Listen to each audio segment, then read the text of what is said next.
We got another district breakdown for you. Jon Poorman's joining me from the Houston Chronicle. We're talking 23-6A, and this is the old 21-6A where we're going to have four teams. I'm pretty sure you're going to agree with me that probably have a long playoff run. They certainly have over the last 3-4 years, uh, with two of them making it to the state final games last year. Two new teams coming in. There's Channelview, Goose Creek Memorial, and we're losing the Beaumont teams. Channelview, Jalen Hurts isn't walking through that door, so I don't know if they're going to compete for any kind of district title. So let's talk about those four big dogs again, and who you think is going to come out on top. Well, I mean, you kind of have to pick North Shore, right? Yeah, I you mean, if we're do. talking about, this district in June, I mean, it's North Shore all the way. I mean, obviously they not only won this district last year, but they advanced all the way to the Class 6A Division One state championship game where they lost to, a really, really talented Duncanville squad. Certainly no shame in that. But yeah, I mean, North Shore has continued to keep its standards high under head coach Willie Gaston. He's done an excellent job since taking over for John Kay. The biggest challenge for North Shore this year is just some of the outside stuff, the distractions they've had in the off season a little bit.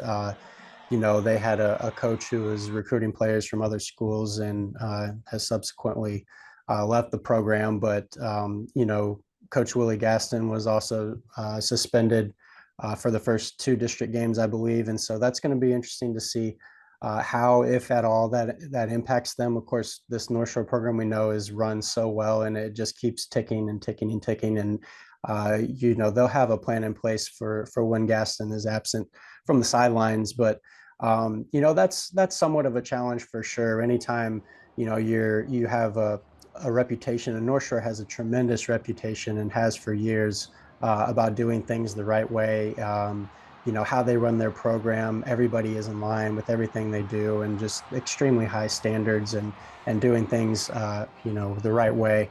And so this recruiting stuff was definitely a little black eye on the program. But I have no doubt that they'll kind of bounce back from this, and we'll see a similar product to what we see every year on the football field, especially with this guy named Caleb Bailey coming back to run the show at quarterback. I mean, in my mind, he is the top returning quarterback in the Houston area, one of the best in the state. He was a finalist for the Mr. Football, Mr. Texas Football Player of the Year.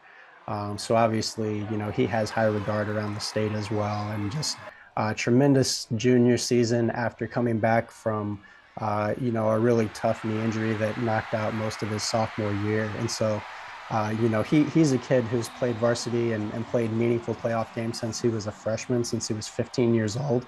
And I think with him leading the way for the offense and leading the way for this program as a senior, I believe he'll step up into even more of a leadership role than he already has, which has been tremendous. And I certainly think that North Shore is the favorite in this district, and there's obviously going to be a lot of people picking them to get back to AT&T Stadium as well.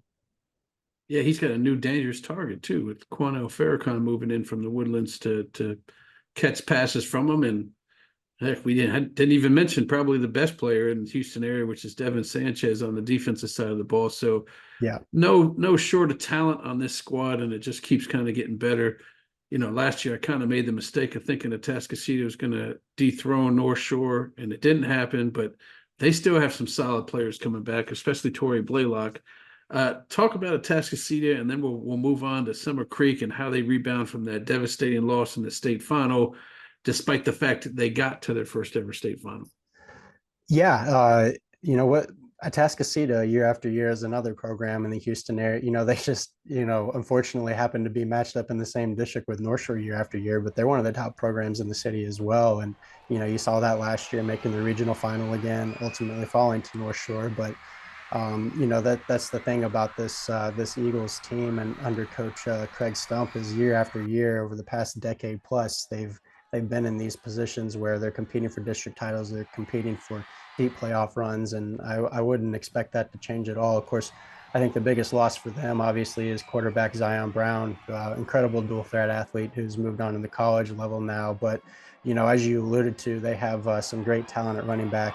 Torrey Blaylock is a fantastic player. And then Carday Mack also garnering lots of Division I offers. He was really the workhorse for this offense last year, led the team in rushing and rushing touchdowns and everything else like that. So two really talented players out of the backfield. I mean, it's going to be scary watching how they use those two players. They're both so versatile. They both can catch the ball. They both can, run inside, outside. They can do a lot of different things. And so anytime you have two players of that caliber, that's going to make things a lot easier for the incoming new starting quarterback.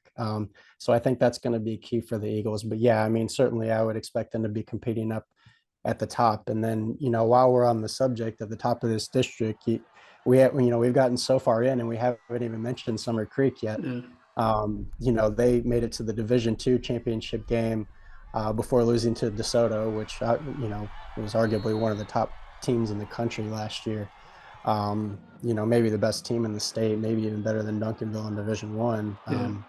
That's They not did for me beat to them. say, but They did beat them head to head, so you may have they something there. did. So there you go. But regardless, Summer Creek had a fantastic season.